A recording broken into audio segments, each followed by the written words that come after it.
ఏపీలో పోలింగ్ రోజున మొత్తం 9 చోట్ల ఈవీఎంలు ధ్వంసమయ్యాయని తెలిపారు రాష్ట్ర ఎన్నికల ప్రధానాధికారి ముఖేష్ కుమార్ మీనా. ఒక్క మార్చర్లలో 7 ఘటనలు చోటు చేసుకున్నట్లుగా వెల్లడించారు. పలు చోట్ల ఈవీఎంలను ధ్వంసం చేశారని, ఘటనలన్నీ వెబ్ కాస్టింగ్ ద్వారా పరిశీలించామన్నారు. ఈవీఎం ధ్వంసం చేసిన డేటా మాత్రం భద్రంగా ఉందని తెలిపారు ఎన్నికల అధికారి. ఈ ఘటనకు సంబంధించి సిట్కో పోలీసులు అన్ని వివరాలను అందించారని, 20న రెంటచింతల ఎస్ఐ కోర్టులో మెమో దాఖలు చేశారు. మొదటి నిందితుడిగా పిన్నెల్లిని పేర్కొన్నారని తెలిపారు ముఖేష్ కుమార్ మీనా.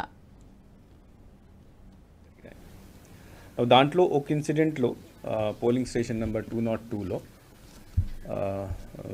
తర్వాత మిగతా అన్ని పోలింగ్ స్టేషన్ సంబంధించి మనము సీసీ కెమెరాస్ అక్కడ పెట్టడం జరిగింది. ఆ రోజు బెల్ ఇంజనీర్ వచ్చి ఈ అన్ని పోలింగ్ స్టేషన్లో చూసేసి అక్కడ డేటా భద్రంగా ఉంది, సెక్యూర్ ఉంది కాబట్టి అక్కడ పోలింగ్ కంటిన్యూ చేయడం జరిగింది కొత్త మెషిన్స్ పెట్టిన తర్వాత.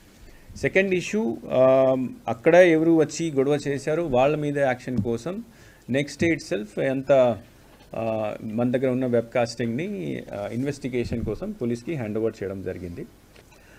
ఈ మధ్యలో సిట్ వచ్చింది. ఆ సిట్ వచ్చిన తర్వాత సిట్కి కూడా అన్ని నివేదికలు వాళ్ళు ఇచ్చారు. 20th of this month 20th మేని సబ్ ఇన్స్పెక్టర్ రెంటచింతల ఆయన కోర్టులో మెమో దాఖలు చేయడం జరిగింది.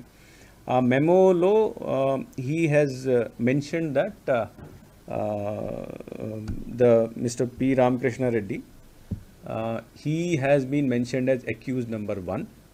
తర్వాత 10 సెక్షన్స్ కింద, అంటే దాంట్లో సెక్షన్స్ కూడా మార్చేసి ఇనిషియల్గా ఫస్ట్ రోజు ఫైల్ చేసినప్పుడు అన్నోన్ పర్సన్స్ మీద ఫైల్ చేయడం జరిగింది. దీని తర్వాత ఇన్వెస్టిగేషన్ చేసి ఈ వీడియో మీకు నచ్చినట్టయితే లైక్ చేయండి, 10 మందికి షేర్ చేయండి. అలాగే కామెంట్ల రూపంలో మీ అభిప్రాయాలను మాతో పంచుకోండి. Nationalist hub group of channels ను సబ్స్క్రైబ్ చేసుకుని తెలుగునాట జాతీయవాద జర్నలిజాన్ని ప్రోత్సహించండి. ఈ వీడియో కింద ఉన్న బెల్ ఐకాన్ పై క్లిక్ చేయడం మర్చిపోవద్దు.